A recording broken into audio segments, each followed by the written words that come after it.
Hello, everybody. Welcome back. Welcome back. So today I am choosing three topics. I actually want to do four topics, but I chose three main topics to talk about. I'm going to be talking about Eric Swalwell, who is a representative of Congress who resigned because of sexual allegations, the Cyclospora disease. Is it a bacteria or virus? And then Eugene Horsch. And then I also want to talk about the bodies that have been found in the Texas Bayou. So Eric Swalwell is a a former U.S. representative, and he is a Democrat. And so some sexual allegations were made against him, and three women have come out and made allegations. And so the news broke today that while he was traveling, so he was in the airport, the FBI did a raid where they came and they seized his electronic devices. And then they also went to his home in Washington, D.C., and they seized his electronic devices there too. And so this is going to be like an ongoing investigation until they can figure out like what is going on and investigate what the three women have said in their allegations against him. Some people are saying that this is going to be made all the more worse because he's part of the Democratic Party and the Republican Party are in office. But I think that sexual misconduct and allegations should be investigated no matter which direction it comes from. And so this is going to be an ongoing investigation. And eventually, I'm pretty sure we'll learn who made the allegations and what the allegations and things like that were. But this also puts in line, like, if the FBI can pursue this with such hot fervor, what's the reason that they haven't pursued other cases and things like that? But for his case, they have pursued it. He did step down from office in April. And so he is no longer a representative. I forget which state. Let me see. Which state was he a representative of? Um,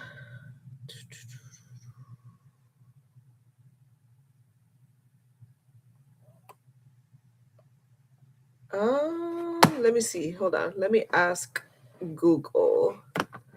Which state did Eric Swalwell represent? Oh, hold on. Which state did Eric Swalwell represent? Let me see what Google says. California. Okay, so he was a representative of California between 2013 and 2026. So he was elected in 2013, sorry. He was elected in 2013.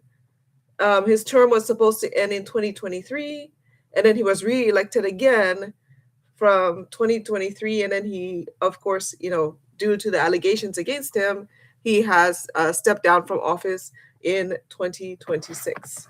And so, I mean, along the way with the Me Too movement and things like that, we've seen a lot of, people that were in high power,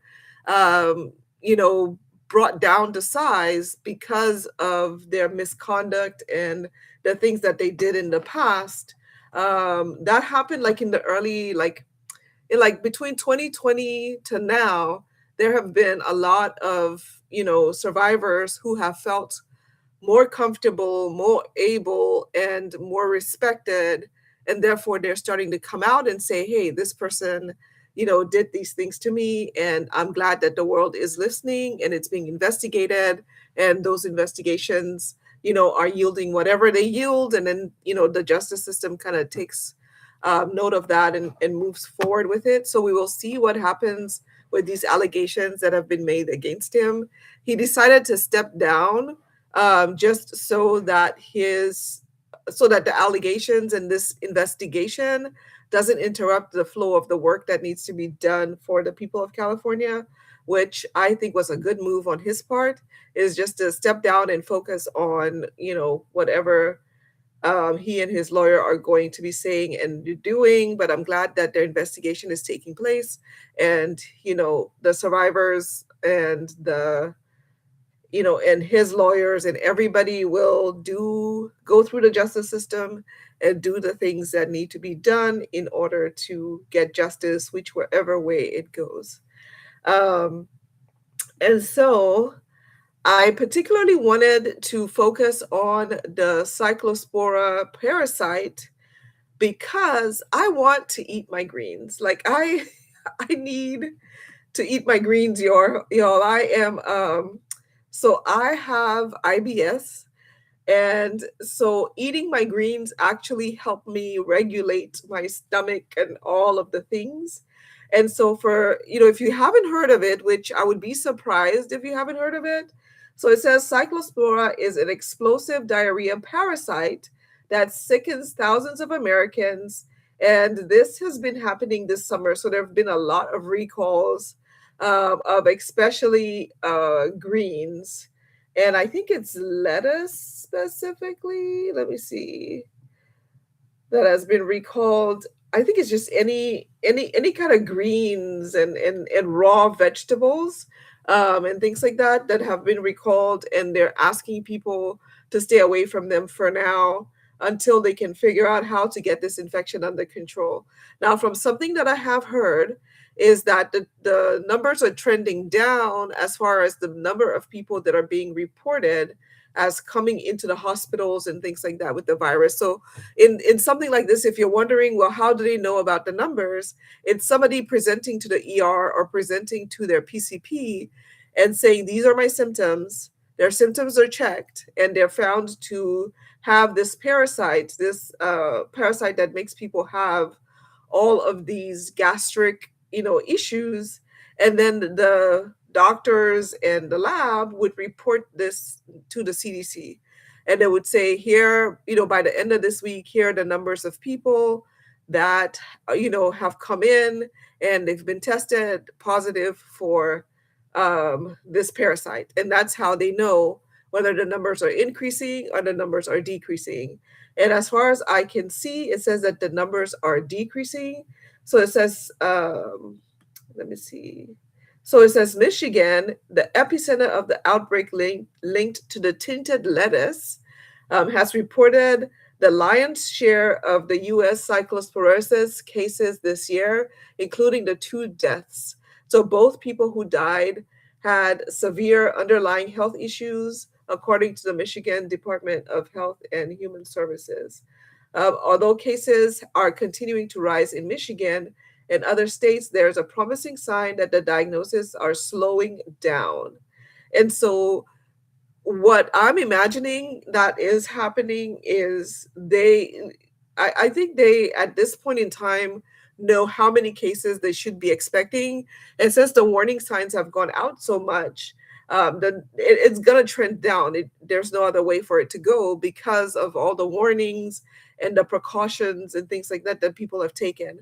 So where I work, there is a cafeteria, and in our cafeteria, there's a salad bar. And I love that salad bar because I can get to the salad bar and I can make my own concoctions and things like that. So, for example, if they're having like, I don't know, like baked chicken, like they can have several like entrees. So they may have like baked chicken, meatloaf, and whatever else.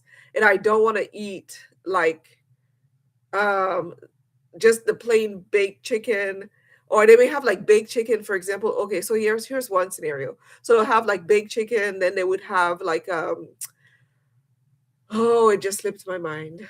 Macaroni and cheese, and green beans and mixed vegetables and something like that. Well, I can't eat mac and cheese because I'm lactose intolerant. And so what I would do is I would say, okay, let me make a salad, and then I would I would get the baked chicken, and then I'll cut the baked chicken, and I'd mix it all up and have my honey mustard dressing, And there we go, right? So now I've made my meal for my lunch for the day. Well, the salad bar is gone. There is no salad bar at this moment. And so I am really, really hoping that we can get this salad bar going again sometime soon. It says that the numbers are trending down.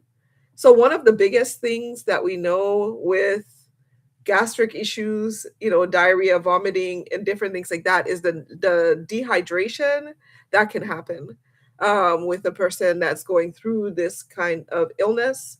And then the person may also stop, eating as much, and so then it becomes like a nutrition issue. If you're having, such huge gastric issues, it means that you're struggling to, absorb all of the nutrients in your food. You're losing a lot of water, so it's hard to rehydrate.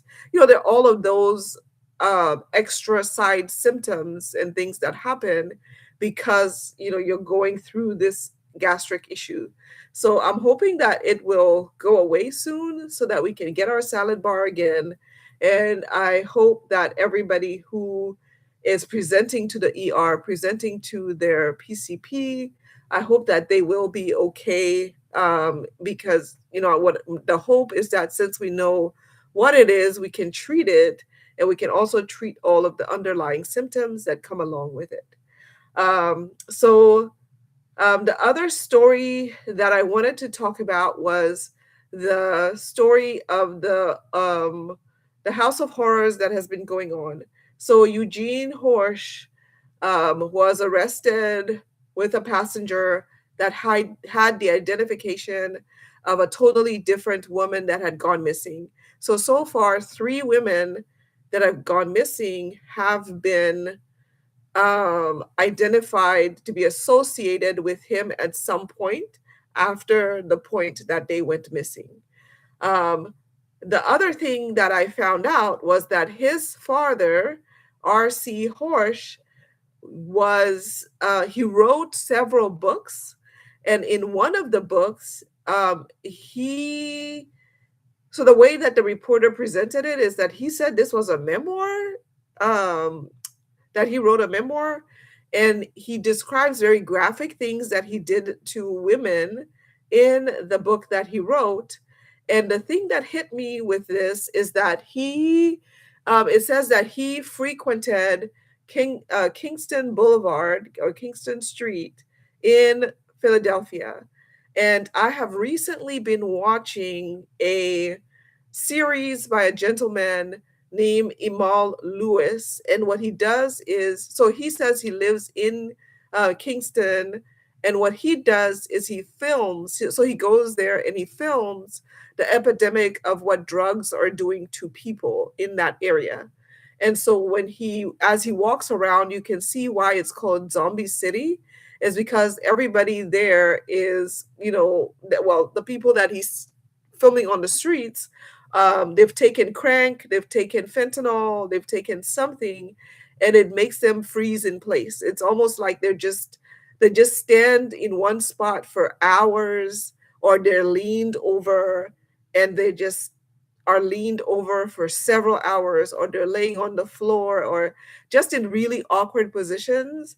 And I've been watching his video, and part of what comes to mind is how vulnerable all of the people that are there are. So if somebody wanted to take advantage of them, they could take advantage of them so easily, because even when Mr. Lewis is like walking up to them and things like that, like they don't even know that somebody's approaching them. Mr. Lewis has shown times where EMS has been called, and EMS will come and they'll start like, doing like the sternal rub, because the person has been frozen in place for so long that the people, who come in and check on them are not sure whether they're alive or not. And so like they'll call EMS, the people themselves will do the sternal rub. There are just so many Narcan, like they carry Narcan with them, and different things like that. And so those people are so vulnerable.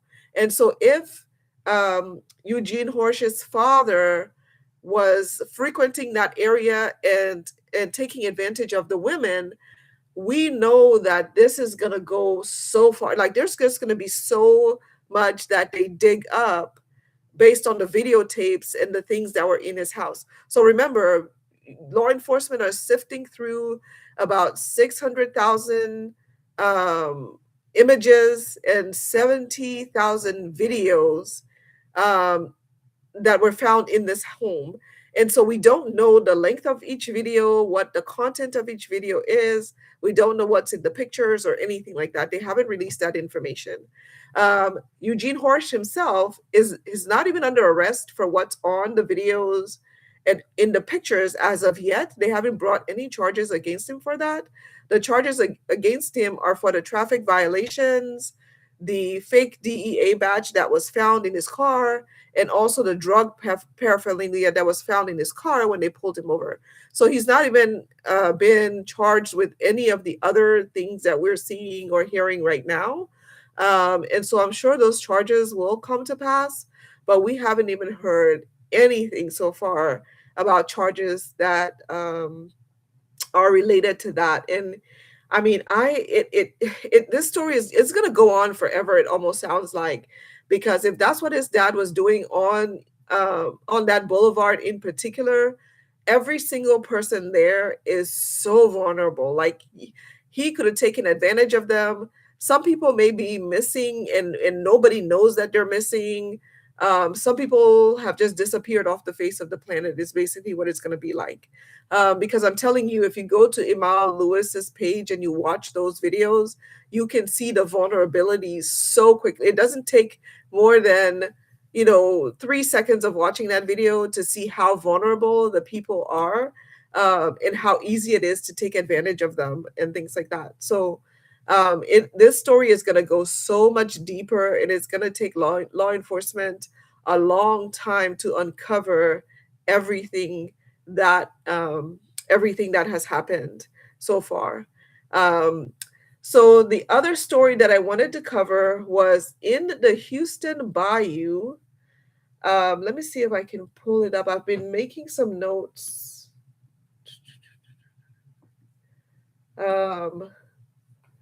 So last year, we started hearing a lot about the Houston Bayou. So in 2025, so hold on, let me see. So according to KHOU 11, new information from the Houston Medical Examiner Office provides the most comprehensive look at yet another body, another group of people who have been found in the bayou. So the medical examiner documented 31 people that were found in the bayou in 2025. And then there was another 35 people that were found, I think, in 2024, all in the Houston Bayou. And so some of them they have listed as drowning deaths, and some of them they do not know. They're saying that it's accidental, or it is, or drugs and things like that were found in the person's system. So obviously, when the bodies are found, they try to do as much forensic work as possible to try to identify who the person is. So we do have a couple of people who have been identified. So on January 10th, Casey Davis, who is 36, was identified. It was, the manner of death is considered accidental, and they had cocaine, methamphetamine, drugs in their system, and it was considered a drowning that happened. Douglas Swearingen, the same thing, drowning in acute drugs in their system. Carl Newton was an accidental death. It says sudden cardiac arrest. The person showed cardiovascular disease. Ruben Camacho was drowning with cardiovascular disease. Rodolfo Salsa Sosa, accident, drowning, also blunt force trauma. Anthony Azua was 33 years old, undetermined. They're not sure. It does say drowning. Juan Garcia, undetermined. Jesse Steele, undetermined, blunt force trauma. Nicholas Lesterer, SI, or yeah, a wound to the head, like a pew pew gun wound to the head. Kenneth Jones, undetermined. George Grays, undetermined. Jordan Morgan, blunt force trauma. Anthony Curry, drowning and drug use. Shannon Davis, a drowning. Ernest Armstrong, undetermined. Salome Garza, undetermined. Kip Thompson, an accident, drugs in his system. Raymond Hatton, undetermined. Let's see. Latricia Amos, undetermined. Jamal Alexander, only 31, undetermined. Jose Galvan, SI. Jade McKeskey, undetermined. Rodney Chapman, undetermined. Let's see. Malachi Miller, undetermined. And then there's an unknown, unidentified person. So there's so many people who have been found, and this is just a list of the people who have been identified. There are so many other people. So, if there are people that are definitely missing their loved one, and they don't know, they may be part of the unidentified people, but there's something going on in the bayou. And the authorities that be are trying to say that this is not linked to a serial killer or anything like that. Because obviously that's where the public mind jumps to. That's where my mind jumps to as a person that watches true crime and, talks about true crime and things like that. And they're trying to say that it's not that, it's something else. Here's what I would say is a solution to this is to go ahead and put cameras in the area. Let's go ahead and put cameras in the area. The bayou spans a couple. It's a long thing. Let me see. So the bayou is 2,500 miles long. So it's a waterway that runs through the city, and it's 2,500 miles long. And so it is going to be a little tricky, but there are lights, there's street lights, there are all those things all along the way. They should go ahead and put cameras just so that they can be able to watch and see what's happening, because this is a little bit too much. One person's too much. 60 plus is also too much in the last 2 years. And altogether, they've counted 200 people. So altogether, but in the past 2 years, there have been at least 60 something people found in the bayous. And so something definitely needs to be done. Again, I'm always trying to think, okay, what can be done based on the information that we have. The information that we have is reactive, right? It's something has already happened and we're now talking about it or trying to do something about it. And so a lot of these things that we're talking about, the what can be done should be the next question, not just that these things happened. It's the what can be done. And in this case, with the bayou especially, cameras can be put into place to see what is actually happening. I know there are parts of the bayou that have guardrails. I don't know if all of the bayou, all along the bayou, has guardrails. That's another thing that can be done. But yeah, it needs to be looked at. I know there's a documentary coming out. I don't know if it's going to be on YouTube or it's going to be on 2020, like a 2020 special. Typically when something's on, TV, it ends up on YouTube anyway. But there is definitely going to be a documentary that's coming up with all of the families that have identified loved ones that have been interviewed and things like that about the bodies that are being found in the bayou. And so that information should be coming out soon. And so, yeah, the what can we do? We should always be thinking about, okay, yes, we're being reactive at this point. That's all we can do is be reactive at this point. But let's not let that go in vain. Like, let's figure out how we can help in cases like this. All right, guys. Well, thank you so much for watching. Leave me a comment. Let me know what you think. Let me know what you think we can do about each of these stories. And let me know how you guys are doing out there and how you're taking care of each other. All right. I'll talk to you soon.